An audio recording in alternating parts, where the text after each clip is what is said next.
Most readers skim the first pages of any Platonic dialogue, hunting for the philosophy. They miss it. In the Protagoras, before Socrates says a single word about virtue, Plato has already told you who is right and who is wrong. He does it with a doorkeeper, a sunrise, and a ghost story. It's still dark. Young Hippocrates pounds on Socrates' door, breathless. The famous sophist Protagoras has arrived in Athens, a sophist being a paid teacher of rhetoric and so-called wisdom. Hippocrates wants in. He'll pay anything. Socrates does not rush. He proposes a walk. They step into the courtyard and pace until daylight, asking together a simple question. What exactly does one learn from a sophist? The transaction is delayed. The journey begins, and before any sophist is seen, Plato has staged his thesis. Education is a road walked together, not a product purchased. Look at what this walk is. It is free, not paid, mutual, not one-directional, conducted in the open air, not behind closed doors. It is dialectic, question and answer between equals, not monologue. And the rising sun is no accident. Plato will later, in the Republic, name the sun as the image of the good, the source of truth and being. Socrates and Hippocrates literally move from darkness toward light. Compare the destination. A closed house, gold at the threshold, one man on a podium speaking down at a silent crowd. Two pictures of education, two verdicts. They arrive at the house of Callias, the richest man in Athens, currently hosting every famous sophist in Greece. Socrates knocks, the door cracks. A eunuch doorkeeper, weary of endless chatter, takes one look and slams it shut. Another sophist, he mutters, hold on that image. The doorkeeper cannot tell Socrates from a sophist by style alone.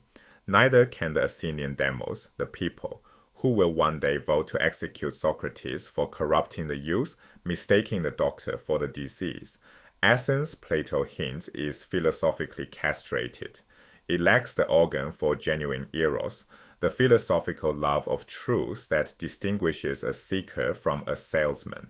Eventually, the door reopens. Socrates steps inside, and here Plato pulls his most audacious move.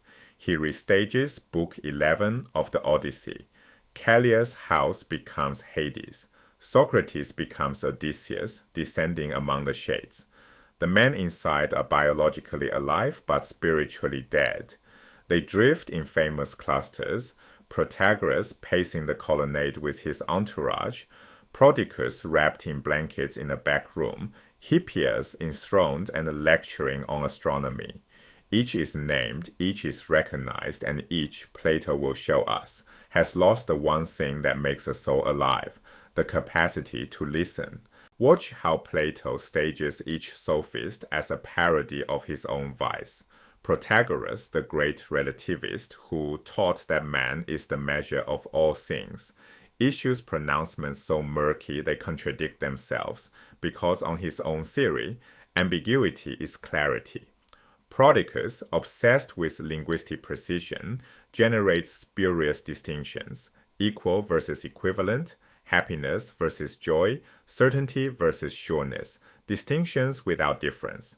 And Hippias, the polymath, praises a deliberately absurd parody speech of Socrates as, quote, highly meritorious. He wasn't listening. He was rehearsing his reply. 3 sophists, 3 self-portraits. Plato lets them indict themselves while pretending only to describe the room. The Hippias moment is the punchline. Socrates delivers a speech he has engineered to be incoherent. Hippias applauds. The scene is comic, but the diagnosis is ruthless. Long speech rhetoric structurally prevents listening. While one man speaks, the others mentally draft. Communication never occurs. Now the frame's full meaning lands. This is what hell looks like for Socrates. Not fire, not torture. Hell is the greatest communicators in Greece gathered in one room, failing to communicate. Hell is people who do not listen, and the form of speech they have chosen guarantees it. Now contrast dialectic.